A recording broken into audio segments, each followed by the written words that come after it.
دوستوں، پوری دنیا پر حکومت کرنے والا ایک ایسا بدبخت بادشاہ جس کو اللہ نے ایک لنگڑے مچھر کے ہاتھوں قتل کروا دیا۔ دنیا کی تاریخ میں ایسے بہت سے بادشاہ آئے ہیں جنہوں نے اپنی دولت کے سر چڑھ کر پوری دنیا پر حکومت کی اور وہ اپنے آپ کو خدا کہلوانے لگے۔ وہ دولت کے نشے میں اتنے ڈوب گئے تھے کہ ان کو خدائی دعویٰ کرنا بھی آسان لگتا تھا۔ لیکن دوستو، اللہ کی قدرت دیکھیں کہ اللہ نے طاقتور سے طاقتور بادشاہ کو معمولی چیزوں سے غرق کیا جس پر دنیا حیران ہوتی ہے۔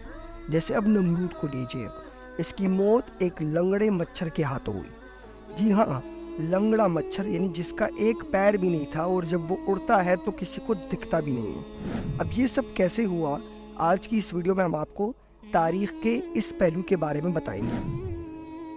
اس ظالم بادشاہ کے بارے میں آپ کو بتائیں گے جو خدائی دعویٰ کرتا تھا۔ ویڈیو کو پوری دیکھنا بالکل بھی نہ بھولیں اور چینل کو ضرور سبسکرائب کریں۔ دوستو، پورا رمضان انشاءاللہ ہم آپ کو اسلام کی تاریخ کے بارے میں بتائیں گے۔ اپنے بچوں کو بھی ویڈیو دکھائیں اور ان کی اسلامی معلومات میں بھی اضافہ کریں۔ دوستو، نمرود کا پورا نام نمرود بن نان بن نو تھا۔ دنیا میں صرف 4 ایسے بادشاہ گزرے ہیں جنہوں نے پوری دنیا پر حکمرانی کی ہے۔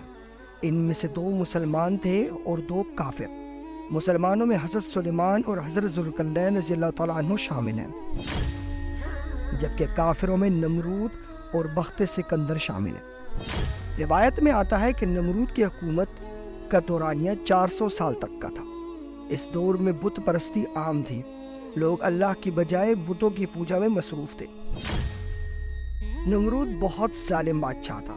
نمرود نے اپنے قوم کے لوگوں کو یہ بات بتائی ہوئی تھی کہ میں خدا ہوں، اور لوگوں نے اس کی شکل کے بت بنا کر اپنے گھروں میں رکھے ہوئے تھے اور وہ اسی کی پوجا کرتے تھے۔ دوستو، جس طریقے سے اللہ نے ظالم بادشاہ کو پیدا کیا ہوا ہے، اسی طریقے سے ان کا ظلم مٹانے کے لیے اس کا توڑ بھی پیدا کیا ہوتا ہے۔ نمرود کی قوم کو سمجھانے کے لیے اللہ نے حضرت ابراہیم علیہ السلام کو بھیجا۔ حضرت ابراہیم علیہ السلام کی خوش نصیبی ہے کہ اللہ نے انہیں اپنا پیغام کے لیے چنا۔ جوانی سے ہی وہ اپنی قوم کو بت کی پوجا سے منع کرنے لگے اور ایک خدا کا بتانے لگے۔ لیکن نمرودی قوم ایسی بدبخت قوم تھی کہ وہ آسانی سے حضرت ابراہیم علیہ السلام کی بات نہ مانتی تھی۔ ایک دن حضرت ابراہیم علیہ السلام نے ان کے بتوں کو جھوٹا ثابت کرنے کے لیے ان کے اس مقام پر چلے گئے جہاں پر سارے بت پڑے ہوئے تھے، اور ایک ایک کر کے حضرت ابراہیم علیہ السلام نے سارے بت توڑ ڈالے۔ آخر میں ایک بت رہ گیا تو حضرت ابراہیم علیہ السلام نے وہ اوزار جس سے انہوں نے بت توڑے تھے وہ بڑے بت کے ہاتھ میں تھما دیا اور وہاں سے چلے گئے۔ نمرود جب اپنے عبادت خانے میں آیا تو تمام بتوں کو ٹوٹا ہوا پایا، تو اس کو اندازہ ہو گیا کہ یہ کام حضرت ابراہیم علیہ السلام کا ہے، کیونکہ پورے شہر میں حضرت ابراہیم علیہ السلام وہ واحد شخص تھے جو بتوں کے خلاف کھلم کھلا بولتے تھے اور ایک خدا ہونے کی تبلیغ کرتے تھے۔ انہوں نے حضرت ابراہیم علیہ السلام کو بلایا اور اس سے پوچھا کہ کیا یہ بت تم نے توڑے ہیں؟ تو حضرت ابراہیم علیہ السلام نے جواب دیا کہ تم لوگ ان بتوں کو خدا مانتے ہو تو کیوں نہ انہی سے پوچھو۔ نمرود نے جواب دیا کہ ہم جانتے ہیں تو جھوٹ بول رہا ہے، یہ بت تو نہیں توڑے ہیں۔ تو حضرت ابراہیم علیہ السلام نے آگے سے بولا کہ میں نے جس اوزار سے بت ٹوٹے ہوئے ہیں وہ اوزار تو کسی اور بت کے ہاتھ میں ہے، تو اس سے پوچھو، یہی آپ کو جواب دے گا۔ لہٰذا اس نے حضرت ابراہیم علیہ السلام کی بات سے انکار کر دیا اور ان کو قتل کرنے کا منصوبہ بنایا۔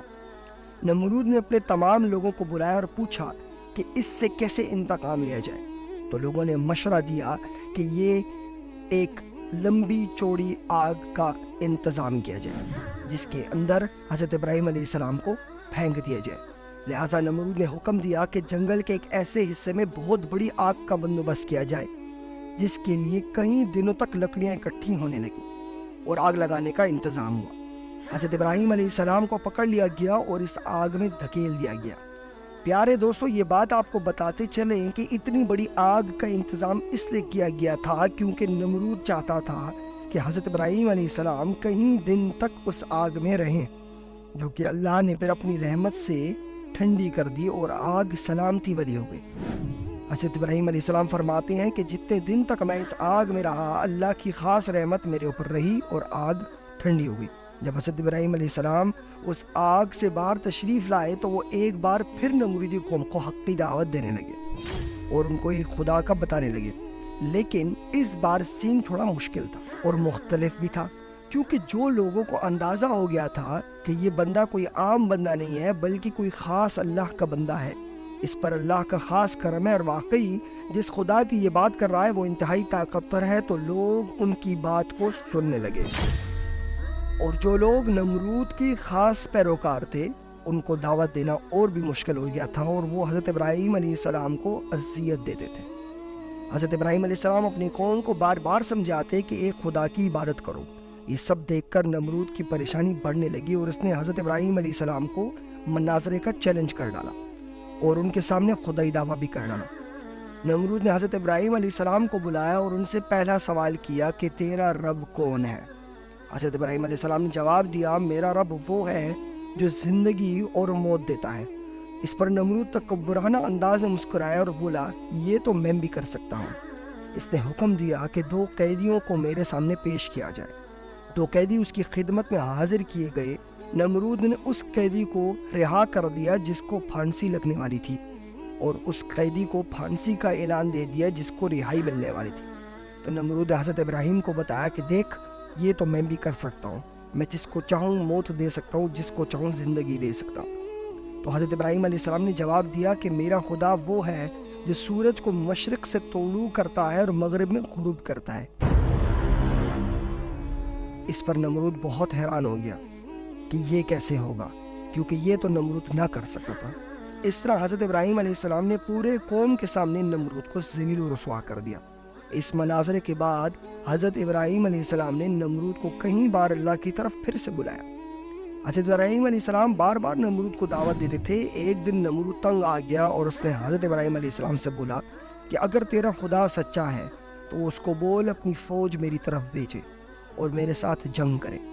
حضرت جبرائیل علیہ السلام اسی وقت حضرت ابراہیم علیہ السلام کے پاس حاضر ہوئے اور فرمایا کہ اللہ فرماتے ہیں آپ جنگ کی تیاری کریں، میں اپنے لشکر کو آپ کی مدد کے لیے بھیجوں گا۔ یہ سن کر حضرت ابراہیم علیہ السلام حاضر ہوئے اور بولے نمرود کو کہ اللہ اور ہم جنگ کے لیے تیار ہیں۔ نمرود حیران ہو گیا کہ اچانک اتنا جلدی کوئی کیسے تیاری کر سکتا ہے۔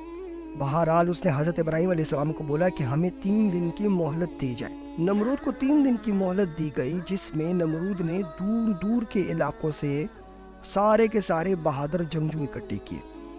انہوں نے پیغام بھیجا پوری دنیا کے اندر کہ جو جو بہادر سے پسلار ہیں وہ میری خدمت میں حاضر ہیں اور ایک عظیم معرکہ ہونے والا ہے۔ جب جنگ کے میدان میں دونوں آمنے سامنے ہو گئے تو نمرود نے حضرت ابراہیم علیہ السلام کو بولا کہ ہم تیار ہیں، تم اپنے خدا کی فوج کو بلاؤ۔ تو حضرت ابراہیم علیہ السلام نے اللہ کی بارگاہ میں ہاتھ اٹھائے اور دعا کی کہ یا اللہ، یہ نمرود تیری فوج کو جنگ کے لیے پکار رہا ہے، اپنی فوج بھیج دے۔ دیکھتے ہی دیکھتے ایک پہاڑی سے مچھروں کی فوج برآمد ہونا شروع ہو گئی۔ وہ مچھر اتنے بہت تھے کہ سورج کی کرنیں بھی ان کے پیچھے چھپ رہی تھیں۔ دیکھتے ہی دیکھتے وہ مچھر نمرود کے لوگوں کا خون پینے لگے اور ان کے جسم سے گوشت اتارنے لگے۔ یہ منظر دیکھ کر نمرود ہکا بکا رہ گیا اور وہ واپس اپنے محل کی طرف بھاگ کھڑا ہوا۔ وہ میدان جنگ سے بھاگ کھڑا ہوا اور جا کر اپنی بیوی کے کمرے میں چھپ گیا۔ نمرود کی بیوی نے اس سے دریافت کیا کہ یہاں کیوں چھپ رہا ہے؟ تو نمرود نے بتایا کہ یہ سب مارے جائیں گے، یہ سب دروازے اور کھڑکیاں بند کر دیں کیونکہ یہ مچھر اندر ہمیں کھانے آ رہے ہیں۔ لیکن اتنے میں ایک لنگڑا مچھر اس کے محل کے اندر گھس چکا تھا اور وہ آ کر نمرود کی ناک کے اندر گھس گیا۔ ناک سے سیدھا وہ مچھر دماغ تک جا پوندا اور دماغ کو آہستہ آہستہ چاٹنے لگا۔ اب عالم یہ تھا کہ جیسے جیسے وہ مچھر دماغ چاٹ رہا تھا ویسے ویسے نمرود اپنا سر دیوار کو مارتا تھا۔ نمرود نے اعلان جاری کر دیا تھا کہ جو شخص محل میں داخل ہوگا وہ پہلے آ کر نمرود کے سر میں جوتے مارے گا، کیونکہ اس سے نمرود کو کچھ دیر آرام ملتا تھا۔ لیکن یہ تکلیف آہستہ آہستہ بڑھنے لگی اور نمرود خود کو اذیت دیتے دیتے ہلاک ہو گیا۔ پیارے دوستوں، ایک حقیر اور چھوٹے لنگڑے مچھر سے اللہ نے اس ظالم بادشاہ کی ہلاکت کی جو پوری دنیا پر حکمرانی کر رہا تھا۔ یہ وہ نمرود تھا جو خدائی دعویٰ کیے ہوئے تھا اور ایک مچھر کے آگے اپنے آپ کو زندہ نہ رکھ سکا۔ ایسی موت دے کر اللہ نے نمرود کو رہتی دنیا تک عبرت کا نشان بنا ڈالا۔ ہماری ویڈیو آپ کو کیسی لگی اپنی رائے کا اظہار نیچے کمنٹ باکس میں ضرور کیجیے گا۔